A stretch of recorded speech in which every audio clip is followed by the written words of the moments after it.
मित्रो, या भागामध्ये आपण जन्मेजय कथेची म्हणजेच सर्पक्षेत्र यज्ञाची सांगता या विषयावर बोलणार आहोत। तर इथून पुढचे जे भाग सुरू होणार आहेत ते महाभारताचे आदी पर्वापासून महाप्रस्थान पर्वापर्यंत 18 भागामध्ये विस्तारलेली व्यास महर्षींनी सांगितलेली पूर्णपणे महाभारत कथा, जिचं नाव जय नावाची ही महाभारत कथा।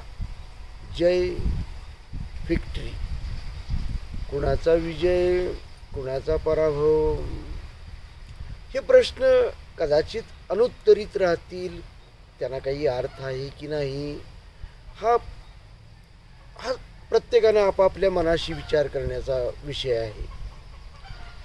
जय विक्ट्री ॲट व्हॉट कॉस्ट, काय किंमत देऊन मिळालेला विजय, ह्या विजयामधून ह्या जयामधून खरोखर काही निष्पन्न झालं का?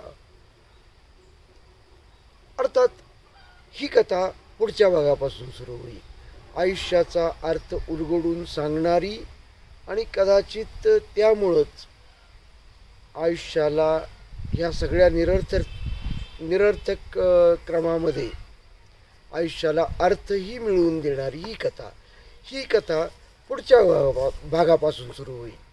या कथेमध्ये या भागामध्ये आपण फक्त जन्मेजय कथा या कथेचा शेवटचा भाग बघूया। तर जन्मेजयानं सर्पसत्राची आरंभ केला।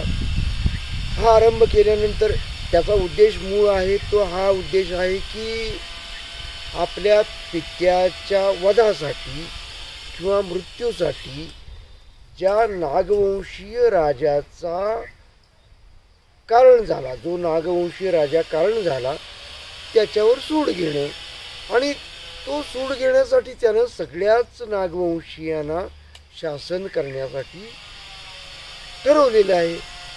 तर हे करण्यासाठी त्यानं यज्ञवेदी उभारली, यज्ञमंडप उभारला।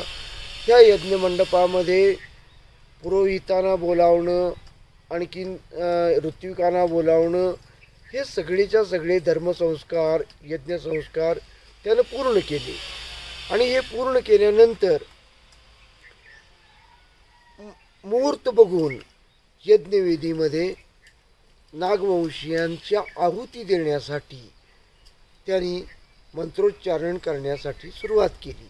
आता हे मंत्रोच्चारण करायला सुरुवात केल्यानंतर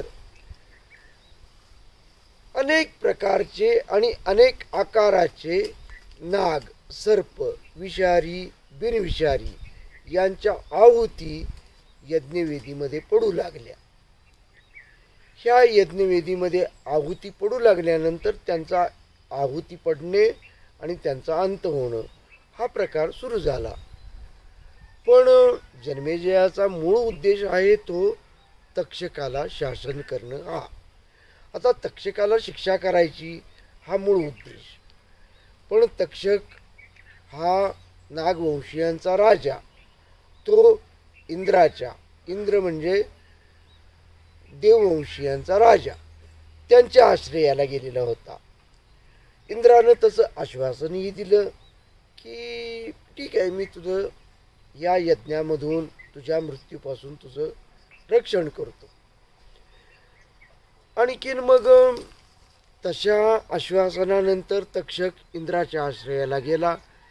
इंद्रापासून त्यानं आश्रय मिळवला आणि अजून तक्षकाचा बळी मिळत नाही म्हणून जन्मेजयाकडं पुरोहितांनी ऋत्विकांनी सांगितलं की अजून तक्षक काही इथं यज्ञवेदीमध्ये पडत नाही। आणखीन त्याचं कारण असं आहे की तो इंद्राच्या आश्रयाला गेलेला आहे। मग जन्मेजयानं आज्ञा दिली। जन्मेजय म्हणाले की बाबा ठीक आहे, इंद्रियाय स्वाहा तक्षकाय स्वाहा या मंत्राचं उच्चारण सुरू करा, म्हणजे इंद्राचा सुद्धा यज्ञवेदीमध्ये बळू पडू दे आणि तक्षकाचा सुद्धा यज्ञवेदीमध्ये बळू पडू दे। आता खरं तर ह्या सगळ्या पार्श्वभूमीसाठी आपणाला बऱ्याचशा गोष्टी ची माहिती असणं गरजेची आहे. पण महाभारत कथेच्या पुढच्या भागामध्ये या गोष्टींची माहिती मी आपणाला देईनच. पण तात्पुरतं आपण एवढंच लक्षात घ्या, इंद्राय स्वाहा तक्षकाय स्वाहा, इंद्राचाही बळी पडू दे आणि तक्षकाचाही बळी पडू दे, ही जन्मेजयानं आज्ञा दिल्यानंतर पुरोहितांनी तसे मंत्रोच्चारण सुरू केले. आणि त्या मंत्रोच्चारणाबरोबर इंद्र आणि तक्षक या दोघांचंही यज्ञवेदीकडे आगमन सुरू झाल्यानंतर इंद्र तसा बऱ्यापैकी स्वार्थी, त्यानं पलायन केलं आणि तक्षकाचा आता बळी पडणार. याच वेळी अगस्त्य मुनींनी सांगितलं की या क्षणी मी आता वर मागतो. अजून तक्षकाचा बळी पडलेला नाही. अशा वेळी अगस्त्य मुनींनी सांगितलं की आता मी जन्मेजय राजाकडं माझा वर मागतो. तर जन्मेजय राजानं मग सांगितलं ठीक आहे, तुमचा वर मागा म्हटल्यानंतर मग अगस्त्य मुनींनी सांगितलं की कृपा करून हा यज्ञ थांबवा, हे सूडाचं चक्र इथं थांबवा. आणखीन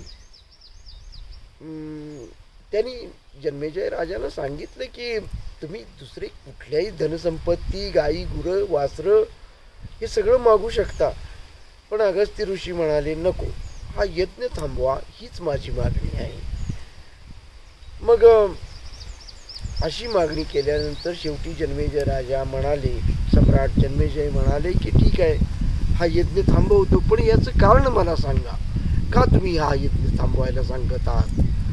तर ह्यावेळी शेवटी अगस्त्य ऋषींनी सांगितलं की सम्राट, तुमच्या पूर्वजापासून चालत आलेली ही जी कथा आहे की ज्या कथेमध्ये हे सूड घेण्याचं जे सत्र चालू आहे, ज्यामध्ये सर्पसत्र हा शेवटचा भाग ठरू दे, की ही कथा आदिपर्वापासून सुरू होते. आणखीन ही महानिर्वाण सत्रापर्यंत सुरू जे होते, पर्वापर्यंत सुरू होते. ह्या कथेचं पूर्णपणे वर्णन करण्यासाठी इथं व्यास महर्षींचे शिष्य वैशंपायन ऋषी जमलेले आहेत. तर त्यांनी ही कथा सांगावी अशी मी त्यांना विनंती करतो. आणि त्यांनी ही कथा सांगायला आदिपर्वापासून सुरुवात करावी ही माझी विनंती. तर पुढील पर्वापासून आपण आदिपर्वापासून या कथेची सुरुवात करू. नमस्कार, धन्यवाद.